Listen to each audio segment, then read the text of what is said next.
You ask Tiger to solve. This deals with linear equations with one unknown.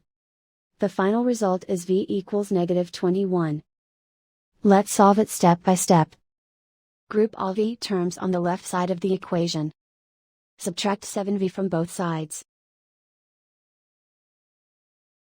Group like terms. Simplify the arithmetic. Group like terms. Simplify the arithmetic. Group all constants on the right side of the equation. Subtract 1 from both sides.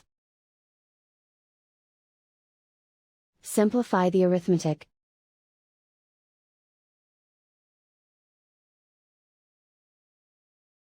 And so the final result is v equals -21.